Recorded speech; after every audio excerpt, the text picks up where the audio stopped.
going to show you how to wash a chicken. And this is my assistant Paige, and this is Peep Peep. She's a bantam Polish pullet that's going to go to a show this weekend. So the first thing we're going to do is we're going to put her, I have the sink, a little bit of water, and I'm going to put her in the sink here. Warm water. The most important thing, you want to make sure you do not drown your chicken. So make sure that you kind of are, have its head up out of water. And then what I usually do is I will turn the water on low and just run the water over her. Make sure it's not too hot, not too cold. Make sure the feathers get.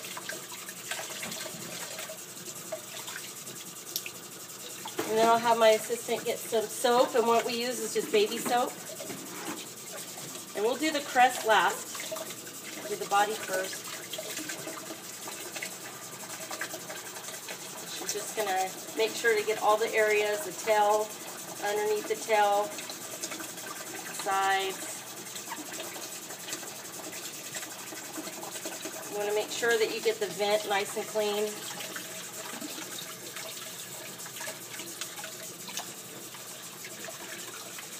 When they're in the water, sometimes if I see the water's getting too high, I'll release the water to make sure my chicken doesn't drown.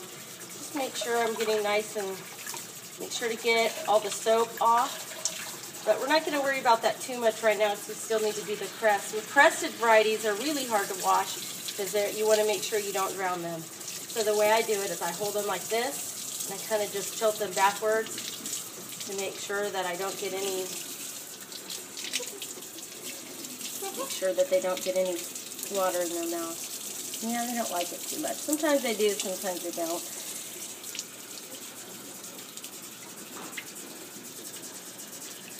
I'm going to just put some soap on her crest, very gently. And this is baby soap, so if it does happen to get in their eyes, it's okay.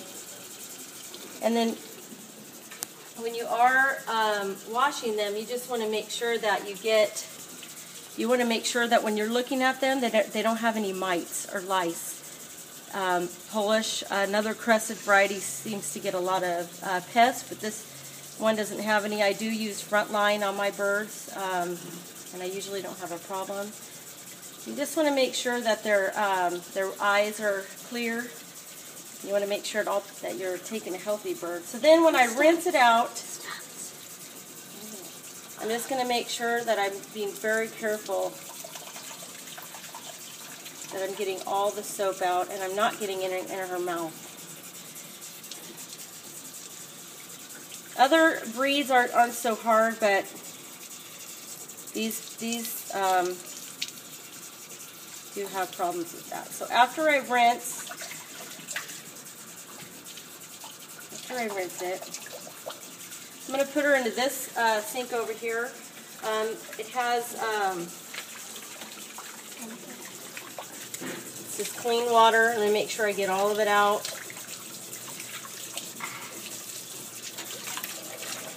And then what we're going to do is we're going to, after we know that she's clean, we're going to grab the towel. Wait, you have to stub. We'll do that after we clean. What my assistant's saying is to check for stubs. And what that is just making sure that she doesn't have any feathers growing on her feet or on her legs, because that's a disqualification. So I'll just come over here. Wrap her up in a towel, and what we're going to do now is we're going to trim her nails.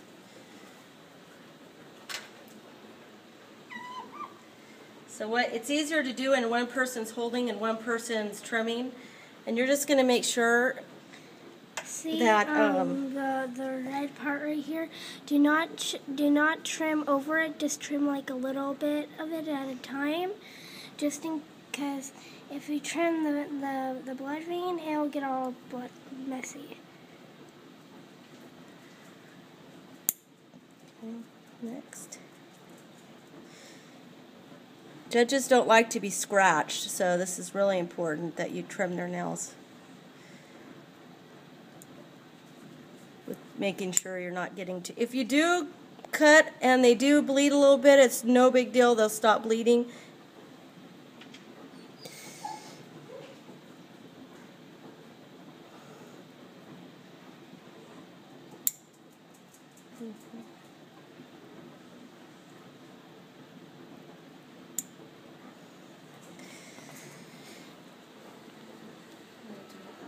Now while we're doing that, we'll just look real fast for stubs just to make sure she doesn't have any.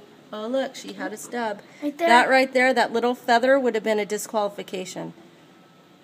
So you need to make sure that it doesn't really happen very often. This is actually the first time I've ever found one on the birds. So after you cut both, we're going to cut these real fast and then we'll show you where... Oh, I found a stub over. Another stub?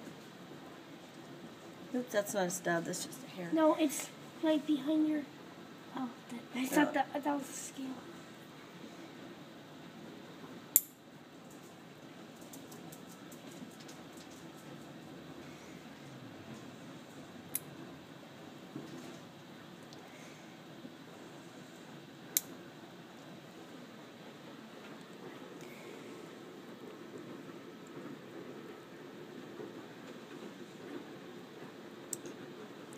Okay, once we know she's clean, we're in California and it's still kind of cold. I don't want to just put her outside in the cold, so what I usually do is we have it set up where we let them dry off in front of the stove, and I'll just keep them in a little kennel until they dry off. So this is where she'll be for a while, but she's nice and clean. She's ready to go to a show this weekend, and we'll see how she does. She says beep beep.